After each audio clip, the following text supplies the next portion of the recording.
Ini ada pertanyaan menarik. Assalamualaikum Ustaz. Waalaikumsalam warahmatullahi wabarakatuh. Semoga Allah memberkahi Ustaz dan kaum muslimin semuanya. Amin wa iyyakum. Semoga Allah memberkahi yang bertanya dan kita semua. Ana mau bertanya Ustaz, bagaimana cara membuat hati kita ikhlas kepada kesalahan yang diperbuat saudara kita terhadap kita yang merasa disakiti? Syukron Ustaz. Ada sebuah tips yang disampaikan Syekhul Islam Ibnu Taimiyah. Ini tips penting sekali. Catat baik-baik.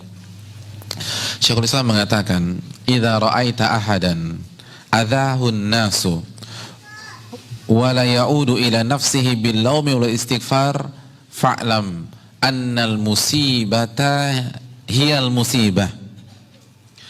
Apabila Anda melihat seseorang disakiti oleh manusia, dicela, dicaci, dimaki, digibahi, difitnah, mungkin ada kontak fisik, lalu dia tidak mengembalikannya kepada dirinya sendiri, dia tidak mengembalikannya kepada dosanya, kepada kesalahannya, dan dia tidak beristighfar kepada Allah, maka camkan bahwa itulah musibah yang sejati. Karena Allah berfirman, "Wa ma asabakum min musibatin fabima kasabat aydikum wa ya'fu an katsir." Surat Asy-Syura ayat 30. Dan apapun yang menimpa kalian itu disebabkan apa? Dosa-dosa kalian. Dan itu pun Allah sudah maafkan banyaknya kesalahan kalian. Jadi hadirin sekalian, ketika kita disakiti orang, ditipu orang, difitnah orang, digibai orang, itu pasti ada peran dosa. Maka ketika kita menghadapi kondisi-kondisi demikian, introspeksi diri, evaluasi dosa-dosa kita. Ini saya salah apa sama Allah? Pertama cek, kalau misalnya kita diomongin, pastikan apa kritikan mereka kepada kita. Kalau memang benar, perbaiki, berarti itu kesalahannya. Kalau ternyata itu fitnah, kita gak melakukannya, bukan berarti kita bersih dari kesalahan. Itu karena kesalahan kita di tempat lain, di kesempatan lain. Allah balas melalui itu.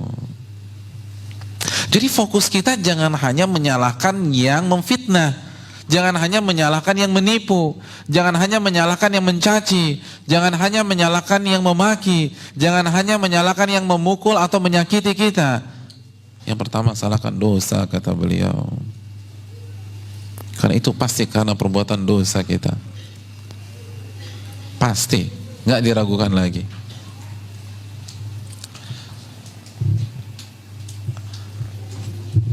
Jadi kalau kita tahu penyebab kesalahannya siapa? Kita. Maka kita nggak akan terlalu ngotot sama orang, walaupun secara kasat mata dalam kasus ini dia yang salah. Ya nggak sih? Kalau la qadarallah kita nabrak bemper mobil orang, kira-kira kita ngotot nggak? Enggak, orang kita yang salah.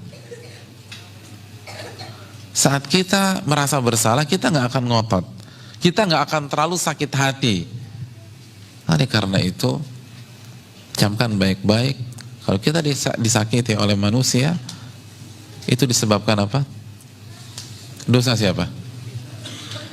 Dan dengan punya konsep begini, kita akan dewasa, hadirin. Kita akan berkembang. Tapi kalau kita sibuk menyalahkan orang dan menjadikan pelakunya sebagai kambing hitam, kita nggak akan maju-maju. Kalau fokus kita hanya kepada yang menyakiti kita, kita tidak akan berkembang. Contoh misalnya, ada orang memfitnah kita, kita sakit hati. Biasanya kalau kita sakit hati, pelampiasannya gimana? Kita telepon teman kita, lalu kita curhat. 2 jam kita telepon teman kita tersebut menceritakan kasus kita yang disakiti oleh si fulan.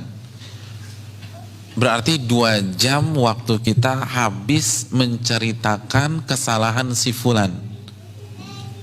Produktif apa tidak? Dan bandingkan kalau kita kembalikan kepada diri sendiri, maka kita akan mengaudit diri kita habis-habisan. Ini saya salah apa lagi nih? sampai Allah takdirkan saya difitnah melalui dia. Kita akan cari kesalahan kita. Oh ternyata ini. Lalu kita beristighfar, kita memperbaiki diri. Kira-kira kalau kita melakukan pola ini berkembang nggak kita? Berkembang. Karena konsep kita introspeksi diri.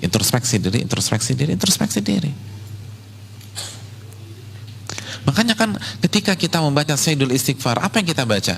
Abu'u laka bi ni'matika alayya wa abu'u. Udah itu aja. Kata Syekh Abdul Razak bin Abdul Muhsin Al-Abbad, konsep muslim itu dua. Akui nikmat Allah dan akui kesalahan kita. Abu'u laka bi ni'matika alayya. Aku akui seluruh nikmat-nikmat ini itu darimu ya Allah. Jadi seluruh fasilitas dunia, seluruh kenyamanan, ketentraman, harta, keluarga itu semua dari siapa? Dari Allah. Lalu apa yang kita alami, masalah yang kita hadapi, itu disebabkan abu'u laka bi ni'matika alayya wa abu'u bi dzanbi. Itu karena dosa.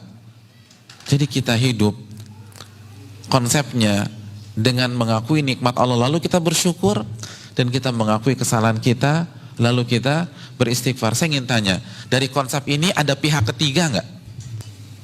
Ada pihak ketiga nggak? Nggak ada. Nggak ada pihak ketiga. Itu konsep yang diajarkan dalam Sayyidul Istighfar.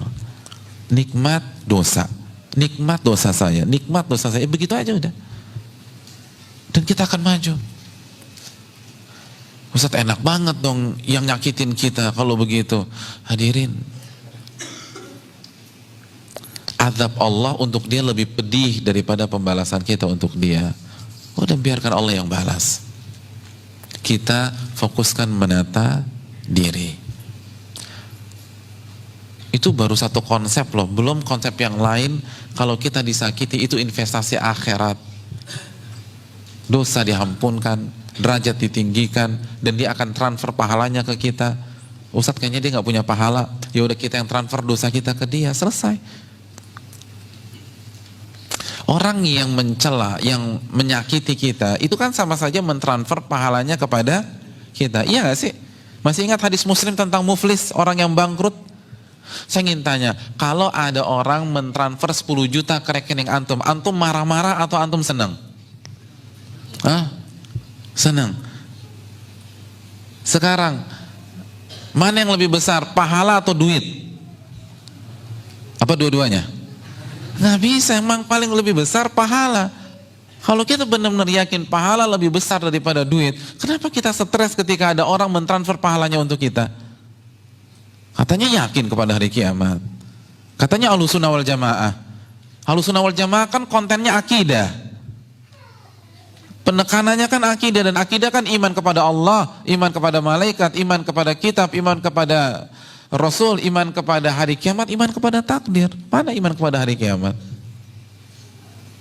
Orang kirim pahala, kok malah ngamuk, kok malah galau, kok nggak bisa tidur. Wallahu ta'ala bishawab.